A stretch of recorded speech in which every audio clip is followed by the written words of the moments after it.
Good afternoon, sim pilots and crew. Welcome to Phoenix Sky Harbor International Airport.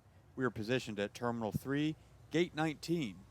You're looking at the flight factor 757-200.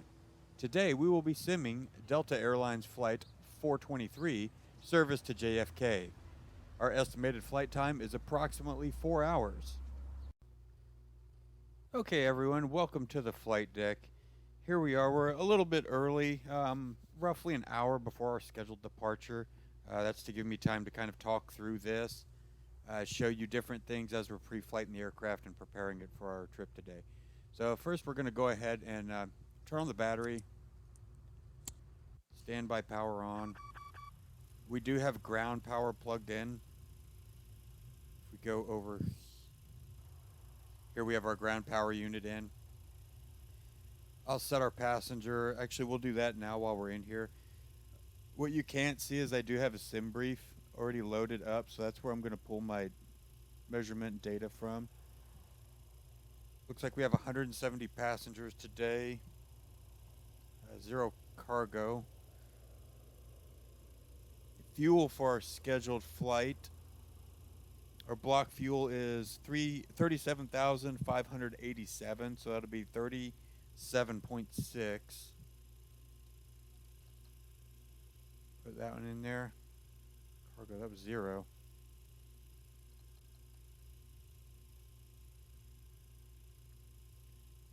And if we click load, that'll load the plane there.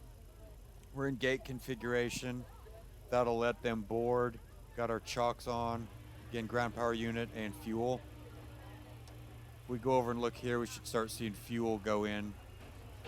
So we'll want to re-verify that we reach our 37,600 before our flight. I'm going to do a flow here. Turn the nav on so the IRSs can align. Leave the yaw damper off now. Hydraulic pumps. Ground power, get that on to save our battery. Power the cabin. Leave our APU off for now because we're still several minutes ahead of our scheduled departure. Use igniter 2 to start when it comes to time. Turn that fuel pump on. That supplies fuel to our APU. So we'll have that ready for when we do go to APU power. Turn our position light on to let people know, ground crew, that we are in our cockpit. We'll turn the window heat on. Leave those off for the time being. Flip that over to auto. Cabin lights, utility, we don't need those right now.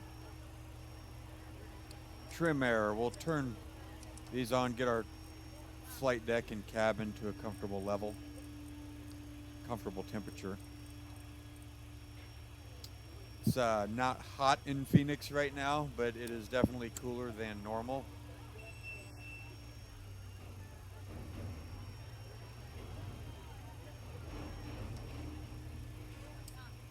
And actually, let's see if we have a PCA available here. There you go, air conditioning unit. Get our temperature set up nicely. Okay, now we're showing a 0 fuel weight of 166.6.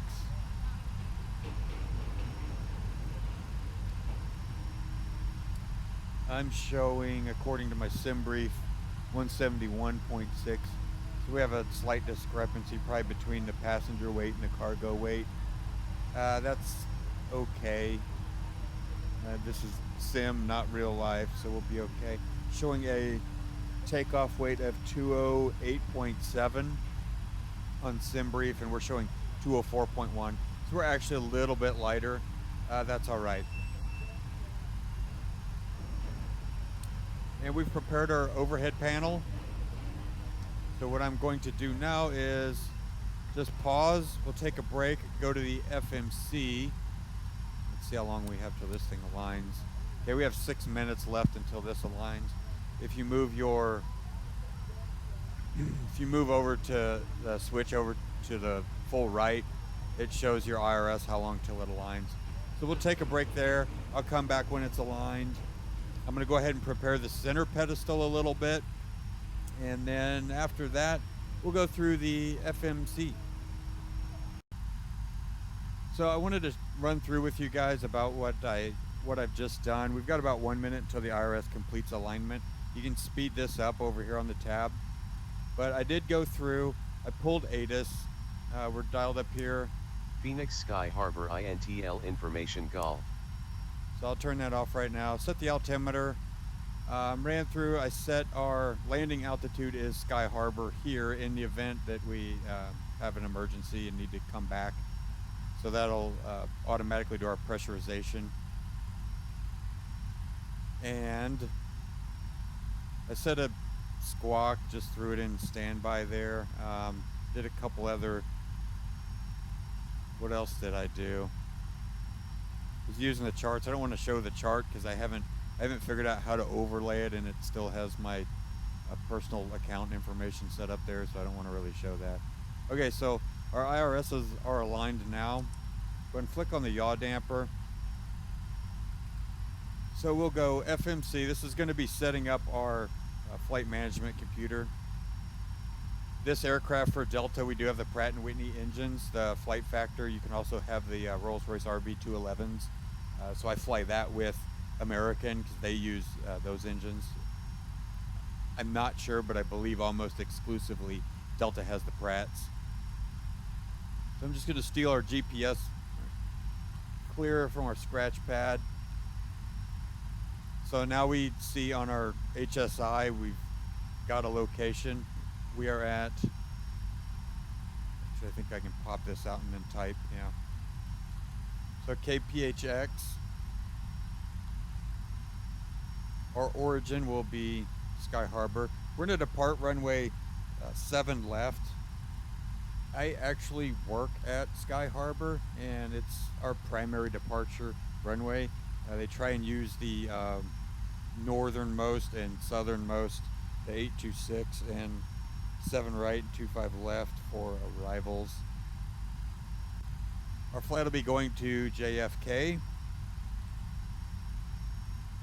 And we're operating today as Delta 423. I'm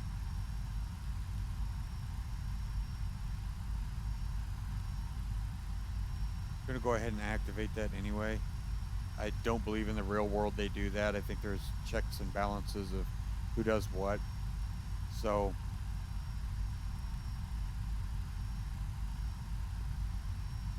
our gross weight, as I mentioned, we were different on the sim brief versus this. Since I'm punching this into the FMC, I'm going to use the data that is, we'll close all of our doors in this. So our gross weight is 204.2. I'm just going to round up. That way, you know, a heavier plane is worse than a lighter plane. So for weight, I'm going to round up, and probably for any other performance, I'm going to round down. So whatever's kind of a worst case scenario. Our final reserve fuel is 6,144. So I'm going to call that one 6.1. And again, that's the worst case. We have 6,100 pounds, but we don't have 6,200. So I'll round that. Our initial cruise altitude is going to be 350. We're going to have a step to 370. So I'm going to plug in 350 right now. Put that in the scratch pad. Cost index will be 10 today. Guess we're flying the cheap seats. So our performance initialization is set up there. Flaps will do a, gotta remember what plane I'm in here. I think this one has a flaps 5, right? Yeah, flaps 5. So we will do a flaps 5 departure. CG will also pull from this. So it's 25. And thrust. I think when you do the D rate, there's a really fancy way using your corrected altitude based on temperature. The name escapes me right now what that is. But your temperature your pressure, runway length, etc., and you go to a table and it gives you an assumed temperature, or in an Airbus, I think they call it flex temperature. It basically derates the engines to save wear. So it decreases the performance to save wear and tear on the engines. I'm not going to do that. I'm just going to use our outside temperature right now, which is 7 degrees C. We'll throw that in there. I want to turn my reference speeds on. So we'll have a V1 of 142, a rotate of 145, and a best engine out of 149. Says our pre-flight is complete. So that works for us. Okay, so now we have our takeoff performance completed for the FMC. I'm going to go to see our departures, and we're departing 7 left. That's active, and I am looking for the 4P1. So I'm going to execute that. And if I go down here, click that over, then I should be able to go to, I think it's legs and step. This isn't looking too good. Oh, step. Oh, so I've loaded pretty much nothing else in here. Okay.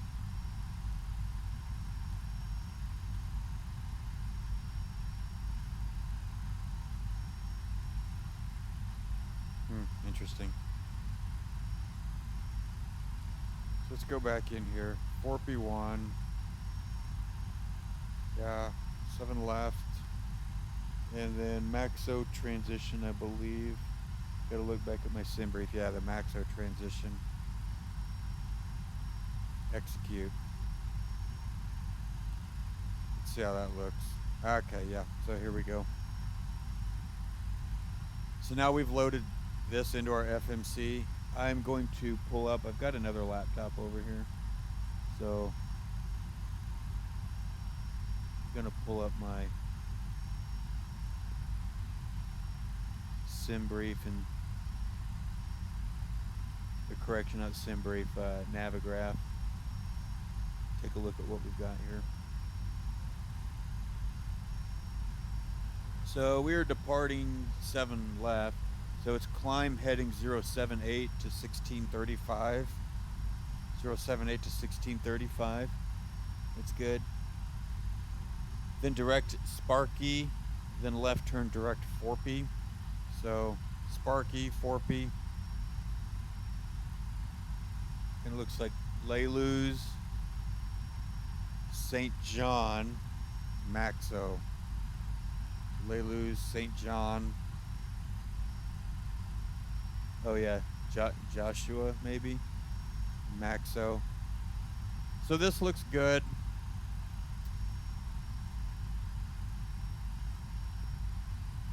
And looking on my chart, which you guys can't see, for maximum altitude. Okay, top altitude's 8,000. All right, so I'm going to set up our MCP over here. Our indicated airspeed set for V2, that's fine. Heading is going to be runway heading of 078. So we'll set that up. Our top altitude on the SID is 8,000. I'll set that up. Okay, so now we have programmed into our FMC our departure. Next, we're going to do the en route phase. All right, so I've clicked back to the route page 1. Click next page. So here, this is our departure procedure that we've already loaded into it.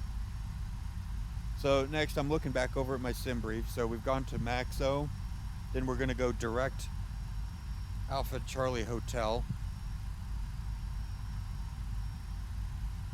Next page.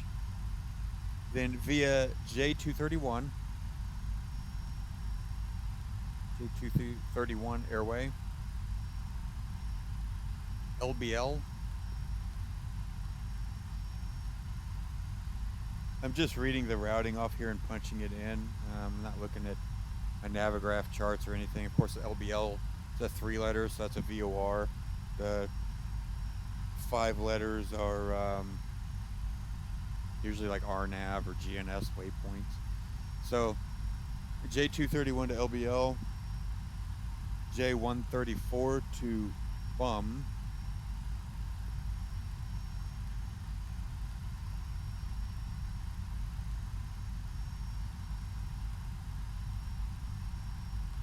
and if you guys don't have Navigraph subscriptions, I know I talk about them. I have them. I've had them now for about a year. I do really like it.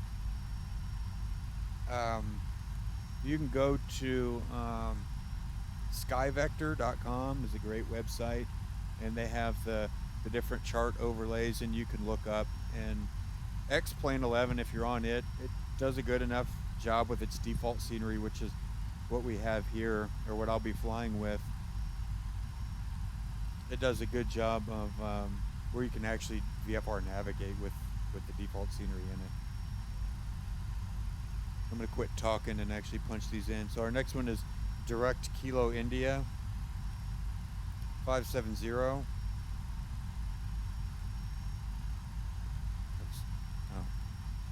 Kilo India 570.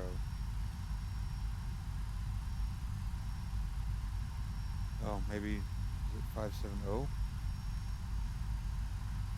We'll check this out when we go to our plan mode to verify that was input correctly. Direct Rod, Romeo Oscar Delta. Direct DJB,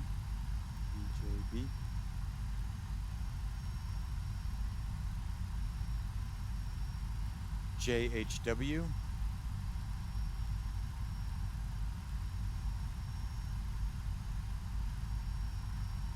And then we're gonna go J70. We get another airway to LVZ. Lima Victor Zulu. And then it looks like we're on our Lendy 6 arrival to JFK 31 left. I'm not gonna load that in right now just in case the weather changes. So we'll look en route as we get closer, make sure that's still relevant.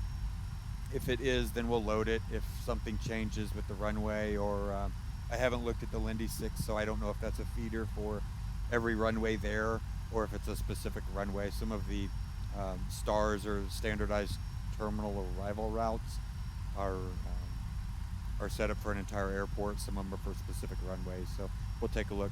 So I'm going to go ahead and so we're going to click this over here. Go to legs, and the next page, you can see execute's lit up. If I execute, it's going to load it. I really want to do that right now, so I'm going to go back. So we're going to look at our route: St. John's, Garner. Why aren't we stepping? Oh yeah, here we go. So step, Sparky, Forpy, Leiluz, St. John's, Joshua, Maxo. So that's our transition for our departure, our SID, standard instrument departure. Now we're actually hitting our route. I'm gonna click this, open this up a little bit here.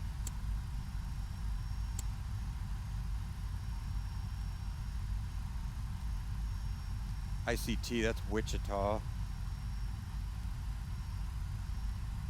So it still looks like we're going east. That looks like it was the right one. Rod, DJB, JHW. And we didn't put in Hoxie, DMAC. These were on the airway, I think J70. Yeah, because we're moving to LVZ. So these are on the Juliet 70 airway. So it knows those are nav points on there and loads those automatically. So then to JFK, again at LVZ, we're going to start our arrival route. So what we've done there, we've checked our route into plan mode. If that looks correct, we're going to execute it. And then now we can, if we go back through our legs, it's going to show our cruise speed, which I'll have to verify that, and I'll change that. But now we've loaded our FMC, so our navigation's ready to go. We can collect ATIS, start our pushback when our time is correct. So that's how we load the FMC here in the Flight Factor 757. Thank you guys for watching that, and hopefully you'll join me again on our actual flight to JFK.